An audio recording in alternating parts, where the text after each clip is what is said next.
Bismillahirrahmanirrahim. Assalamualaikum warahmatullahi wabarakatuh. Selamat pagi, salam sejahtera untuk kita semua. Kita sebagai prajurit Korps Marinir TNI Angkatan Laut ini mengacu kepada apa yang menjadi tugas pokok kita. Ya. Tentu di dalam organisasi itu dibentuk ada tugas pokoknya. Sebenarnya gampang buat kita. Tugas pokok kita apa itu sudah selesai. Kita fokus saja pada situ. Kiblat kita itu tugas pokok itu. Kalau yang lain itu kembangan. Ketika kita mengacu pada tugas pokok, ya di situ ada beberapa poin. Ya, misalkan ya sesuai dengan pasal yang disebutkan ini. Ya, ada 3 di situ: OSIP, hantai, dan penyelenggaraan pengamanan pulau-pulau terluar. Nah, tentunya tugas pokok ini kita harus mengacu kepada kebijakan-kebijakan pimpinan ya, Komandan Korps Marinir. Nah, selaku prajurit, saya ingin mengingatkan, Pak, sebenarnya sumber nafas kehidupan kita ketika kita berikrar menjadi seorang prajurit itu, ya bagaimana kita memahami dan melaksanakan yang paling pertama adalah Sabta Marga. Kita ini sekarang Sabta Marga, Sumpah Prajurit, Trisila, 6 tuntutan dan lain sebagainya, mungkin juga ada kebijakan kasal, arahan dan kormar dan lain sebagainya. Kita hanya sekedar baru membaca, Pak. Kalau boleh jujur, silakanlah pikirkan masing-masing. Apakah kita menghayati, apa kita betul menjiwai Sabta Marga itu apa? Sumpah Prajurit itu bagaimana? Bisa nggak kita lakukan itu? 6 tuntunan Korps Marinir, Pak. Sebenarnya ini luar biasa. 6 tuntunan Korps Marinir. Inilah nafas kehidupan kita.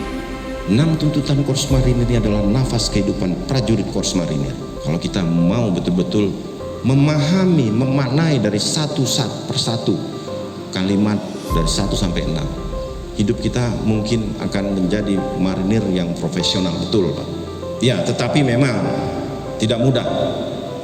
Kita bicara ini yang dibuat pada zaman dulu, dihadapkan dengan zaman sekarang yang serba ya pengaruh dari globalisasi begitu besar, ya, perkembangan ilmu pengetahuan dan teknologi begitu kuat mempengaruhi kehidupan kita ya, sebagai prajurit di level dan strata apapun, harus kita akui. Ketika kita tidak berpedoman, hilang Sabta Marga, Sumpah Prajurit, 6 tuntutan, ya kita lupa lagi Angkatan Laut, Trisila, TNI, AL. Kita lupa hanya sekedar lips. Ya, selesai, Pak. Kita jangan berharap kita menjadi prajurit yang profesional, prajurit yang berkarakter. Karakter itu kalau breakdown, coba cari apa aja sih karakter itu. Berkarakter itu maksudnya banyak, itu kesini larinya hati. Saya mencoba mendalami apa sih sebenarnya berkarakter yang dimaksudkan oleh seorang Bapak RM Trusono itu. Saya coba cari, oh benar ini. Saya ingat salah satu yang disampaikan Bapak RM Trusono pada saat baru masuk menjadi Danpasmar, prajurit yang berkarakter. Apa sih berkarakter itu? Luar biasa. Semua ada di sana sebenarnya dan dicintai oleh rakyat. Kalau kita sudah berkarakter, otomatis kita akan dicintai oleh rakyat, karena berkarakter itulah segala isinya, tentang hati, tentang jiwa, tentang perbuatan, perlakuan kita ada di situ. Pengertian berkarakter coba hanya tanya sama Mas Google gitu. Penuh mana? Penuh maksud. Jadilah kita harus mengajukan tuntutan prajurit Korps Marinir. Ya, luar biasa itu. Mulai dari kita ini adalah prajurit Sabta Marga, kita ada satu. Kita bukan mewariskan, kemudian tidak takut menghadapi kesulitan. Kita ini ada pada prinsipnya prajurit lapangan, dan intinya kita sebagai pasukan pendarat amfibi. Itu ada semua di situ. Kita lakukan itu. Ada semua. Mau bicara Sabta Marga ada di sana. Saya hanya seperti ini saja. Yang penting, oke, kita jalan bersama-sama dalam suatu bingkai kebersamaan, Pak. Ya, tidak ada yang hebat. Hebatlah ketika kita mampu melaksanakan tugas secara bersama-sama. Ya, ini penekanan saja. Itu yang pertama, jaga dan tingkatkan keimanan, karena hidup kita ini ya sana, Pak. Ya, hebat-hebatnya kita, ya, tanpa ada restu ridho dari Allah nggak ada apa-apanya kita ini, Pak. Jadi tetaplah sampaikan kepada prajurit yang tetap dia meningkatkan ya keimanan. Penting apalagi di tengah-tengah pandemi Covid ini, ya, sesuai dengan agama kita, tidak ada lagi tempat kita berlari kecuali ke sana. Ya.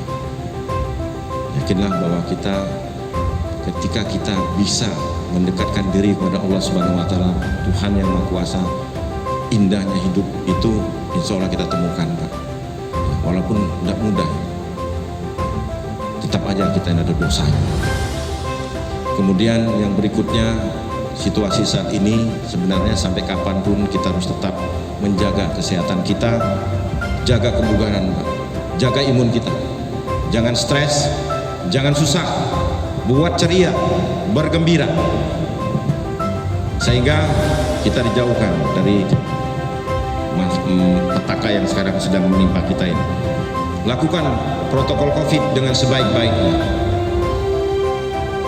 Jadi simpulan saya dari jam briefing ini, mari kita bekerja bersama-sama. Kita luruskan niat kita bahwa kita bekerja secara ikhlas, lakukan yang terbaik dalam bingkai kebersamaan. Saya akan selalu mengulang indahnya kebersamaan. Kita cari dan buat cerita itu